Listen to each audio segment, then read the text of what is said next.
faut aussi regarder évidemment sur l'avancée du projet tous les investisseurs qui vont venir proposer donc leur projet.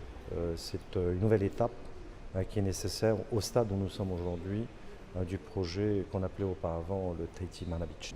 Nous avons des investisseurs locaux, des investisseurs extérieurs en partenariat avec des investisseurs locaux. Nous avons aussi de nouveaux investisseurs chinois qui se sont manifestés il y a un mois et demi à peu près. Donc tous ces gens-là travaillent aujourd'hui sur leur projet.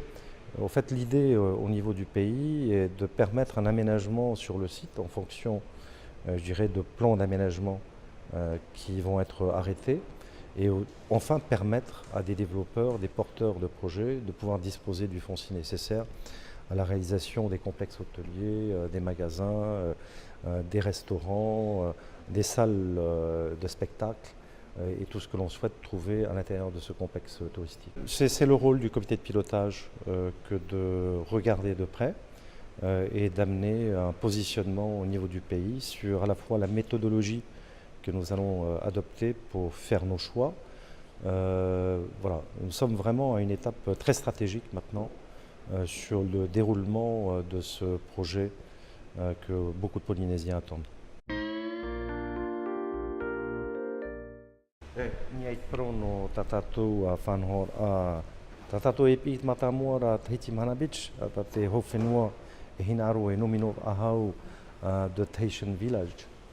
Propo i tatou nātu te rewhirani le village tahitien. E ua whaotihia te ipepe i hamau te teitomite te venei te te mo whātariho i ruto. E ta amur ato rātou e te prono te whaatupura i te i e tapura hipa. No te patura ai te imohotera, te mo wharetoa rarhei, te mo wharetoa nei, tānu atu i te mo whareteitei no te whanatara, i rito i te etuha anō o tomorrow. E nā te ia i e tomite e peirati, te mo wharerei rā, e te mo whia atoa o te anata nei ni ai te pano no te whaahipara ai tarato moni i rito i te etuha anō a Mava Beach. Te teme, te vene hoa ia te mo ona no tō tātou nei whenua, tānu atu i te tei tāmur a hoa nei i ratu e te mau ona e vei rapa. A hoe te awha tenei, te tira mai te tei no pupu no te whenua taina. O te hina artoa nei e whaohipa i tā ratu rawe au whawhai i tō tātou whenua. Tā mātou e hi o nei e no te ria te i e tomi te hamohi ai. Nā whea e opere mai te i toi te pano no te i e whenua o te whatuhia i te hau. Whano no te i mō patura, re? I te hia toi te i roara atou e pā e ono mo te hiti vene muri tātou, te tira mai, te i mō whanhora api. Tēnā o ne mātou e hapapu mai te e tuiratira, aita te i e whare mai tā tātou, e tawhiwhi nei te e mana, re? Te i e tū aiti, tā tātou e pi nei te rotom, te rawihia nei te maimira ai te e teme, no te hi o e watanu anei te mau numera ai te patu atima o te ruahia i tarataura i te teme i patuhia i te i e tuhua no te wharemai. I ni e te parau no te mau materia. E tito i atu uhia i ruto i te i e wharetahi. No te ria i whaatea hia ai te i e mau whiaru e hipa. No te numera mai te ira, no te hiopua mai te ira.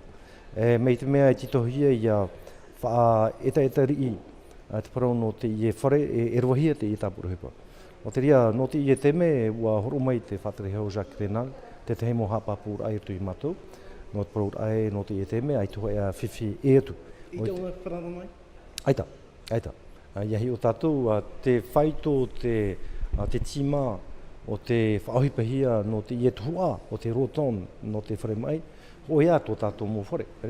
Ere i ni ei tra 16, ahuru maono, puai o te hina arohia i te omuara, tini ai tra whaito ahuru mapiti. Rara tō tātou mō whare, i hamani tātou i tō tātou mō whare, tini amai tātou te ahuru, ki raru ahau. Rara ia tū tātou i te mō materia ini ai te tima, e hi o tātou e aita nei e nene hauti i tō e teme. Te i e te hipa e rawahia nei te e mana, arto i te i mō maimira.